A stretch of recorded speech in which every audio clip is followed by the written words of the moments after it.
هغه ټولو ماشومانو او ماشومان چې په میټریک اگزام کې ښه نمبر یې اخیستی هغوی ته سلام کوو، خیرای تحسین ورته پیش کوو او مبارکي ورته وایو.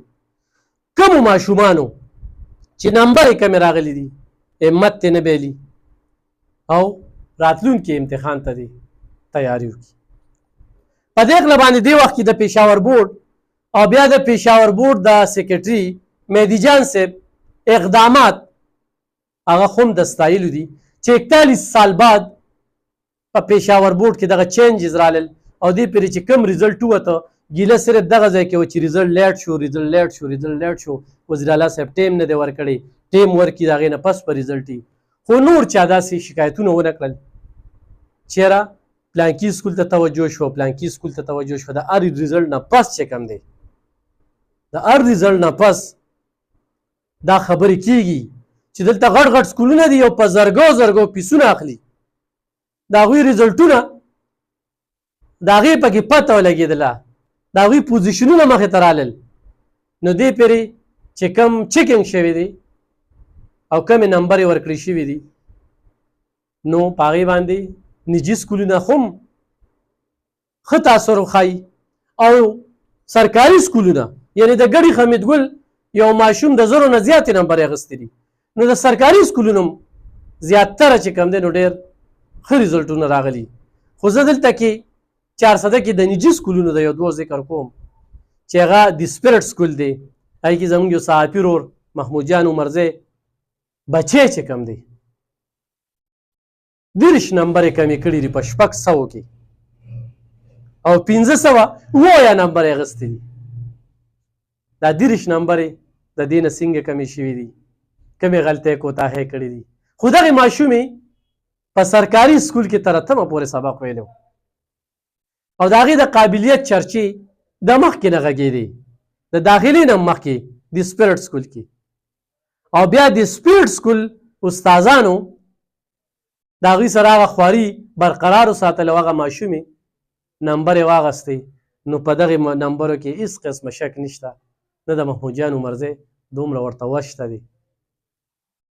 بیا په دغه سکول کې نورو ماشومانو هم ډېرې زبردستې نمبرې اخیستې دي، نخم کې د 500 نه برابره دي ټولې او دغه شانتې د 1000 نه بره په 10م کې دي. نو د سپیرټ سکول کم چې په تنګي روډ باندې دی د هغې ډېرې زبردستې نمبرې راغلي دي. د هغې انتظامیې ته او په خاصه توګه سجاد خان تورنزی ته هم مبارکي وایو. ورسره ګرانو کتونکو د تعلیم بېتاج بادشاه ورته موږ دا واسې وایو چې یاره 27 سال زړه تجربه لري. په دې 400 کې چې کله موږ وی د پیریانو ژبه یعنې شارټ هینډ کمپیوټر چا نه پېژنده، DIT یعنې کم اونري یعنې سکیل تعلیم چې دی نو حمدالله جان صاحب چې څه تعارف محتاجه نه دی وختن په وختن ورسره موږ انټرویو هم کړي، د اعزاز هم موږ حاصل دی.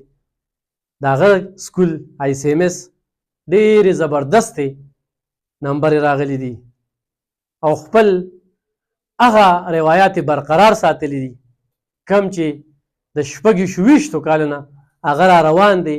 هغه سره په سکول کې چې کوم ماشومانې دي نو زیاتره د هغه د شاګردانو بچي دي چې د هغوی پلارانو د هغوی میاندو هم د هغه سره شاګردانې پاتې شوي دي. نو په هغه باندې یو ډېر لوی اعتماد دی او موږ د ریزلټ نه مخکې هم ویلو چې راتلونکي ریزلټ به ورته ښایو. نو انشاءالله حمدالله جان صاحب سره چونکې زموږ ملاقات نه دی شوی، ټلیفون هم ورته نه دی کړی، د ویډیو په ذریعه ورته مبارکي ویم او دا د ستا د محنت وجه ده، ستا د خدمت وجه ده، ستا د لګن وجه ده چې ته دغه ماشومان خپل بچي ګڼې او کومه خواري ورسره کې نن تا ته د هغې اعزاز او د هغې صله چې کومه ده هغه د دغه نمبرو په شکل کې میلاو شوله. نو زه په دې موقع هغه سرکاري سکولونه چې ښې نمبرې اخیستې دي هغوی ته هغوی استادانو ته مبارکي وایو.